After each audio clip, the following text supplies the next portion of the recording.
Alright guys, so this video is going to be a quick video on the one sticks we're using. So we're not using your standard sticking platform combo one stick that you generally think of.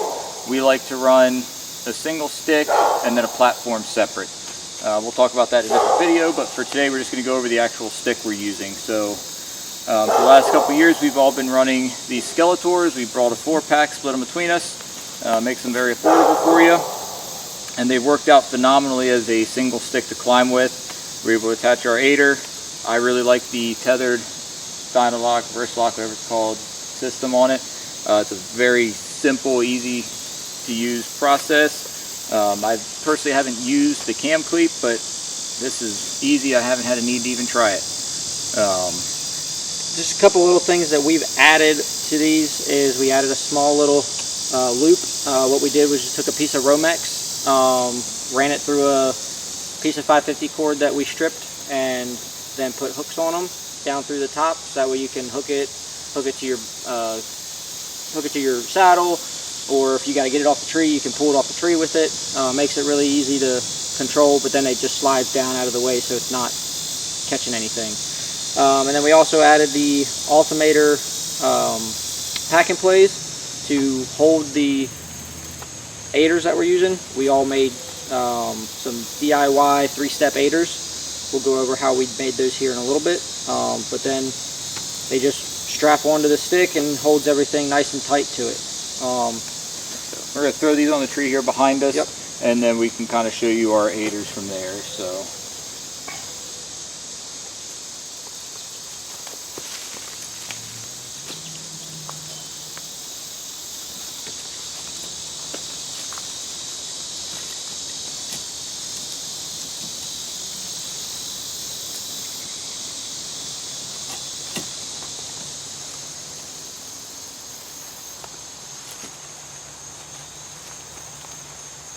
So these would be our Gen 2 and Gen 3 style aiders that we did. Our Gen 1 aider, we did a video on that a little while back. They worked great. We stopped using these, at least Matt and I did. A couple people are still using them, but we're having issues with our knot system here. Just over time, the weight of pulling on them. You can see they're supposed to look kind of like this. I had retied this one where our knots to keep everything where it needs to be was here. Well, over time they start pulling in and your step gets real tight on your foot. So we scrapped our Gen 1 aiders for Matt and I. Like I said, I think my dad might be still running his, but he wants to build one of these. We just haven't gotten around to doing it yet. Matt and I built these last year, so off that, and we'll show you what we did. So this would be our Gen 2. Stuck with the same basic design with using the radiator hose over top. This is 1/2 inch, went right over top the tubular webbing. We've got 6 tri-glides on it. Our original one only had the one at the top is all we needed, but you've got 3 individual pieces here. Each one is about 55 inches long because we figure on a 6-inch step, and then you've got 20 inches here plus a little extra. You can call it about 22 or so inches per piece, or each side, so that gives you a 44. And then 6 is right about 50, so like 50 to 55 inches depending on how much step you want to have. If you want a short step, you can go less material. But you've got those 3 steps. You just run your tri-glide down, you can feed, and then you feed each side through. That's not going to go anywhere. It's hard enough to get them in. It's definitely not coming out. For our attach method on these, we used 1100 cord, and I know people are going to say it's not load bearing, it's not life support, but we've been using it just to keep the wear off of the step. These holes here, they got sharp edges on them, so we used a countersink to actually smooth out the edges. And after 4 seasons of climbing on this same 550 cord and hundreds of climbs, there's no wear on it. It's not showing any signs of fatigue, so it's working just fine for us. So I did the same basic thing Andrew did, but instead of using the tube over top, I did a tube inside the tubular webbing. So what I used was a piece of 3/8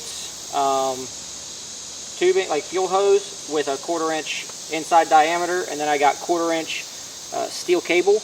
I put some shrink tube on the ends to keep it from, you know, fraying out. And then I fed that 1/4-inch steel cable through the rubber tube. So that way it was all the same length. It helped stiffen up the tube, and then I fed it down through and inside the actual tubular webbing. So it makes it smaller, but still stiff and plenty sturdy to climb. The same process as Andrew's. We just cut the length to about 50-55 inches, fed the tube through there, fed it up through the tri-glides. So you have a very adjustable, so if you have somebody else that wants to use your setup, they can adjust it for their length if need be. Same setup up here with the 1100 cord. But when it comes to climbing, it's super easy. They've got plenty of stretch. It hugs your foot good, but you don't feel like you're going to fall out of them. And you can climb really easily. And then coming down, it's not hard either. You can just kick it out and climb on down. So these are just a couple different options you could do. There's a lot of different ways you can do them. I know a lot of guys do AmSteel, but personally I like the durability and strength of the tubular webbing, and it's very cost effective. You can get a roll of 100 foot for like 60 bucks on Amazon. So you can make a bunch of 8ers with it if you wanted to. That's about it. We look forward to this season. We got a couple more weeks and we're going to be out there, so stay tuned for some more videos. Yep, and one thing before we go out, for our pack up system on these, the Ultimator pack's super easy. This falls right in there, and one thing I like to do is pack it up while it's still on the tree. You can rappel down to where you're on it. You can grab this system, and it all just rolls right up nice and easy. And then you can wrap this back up and you're good to go. When we take the sticks off the trees, we do like to run, instead of using the normal attach point there, we'll pull this off, and these Skeletors, they grip the tree like crazy. But instead of using the normal wrap point, I like to wrap it in an X pattern over my pack and play. Just helps keep it tighter, it doesn't rattle, and then you're packed up and ready to go. So that keeps it real nice and snug on there. But all right, that's it. So our season starts here in a couple weeks in Maryland. Same in North Carolina. So I think we're a day difference. Yep. We start on the Friday, he starts on the first Saturday. So any luck, we'll have a good season this year. We had a good one last year, and wish you all luck at the start of your season here. So we'll catch you on the next one.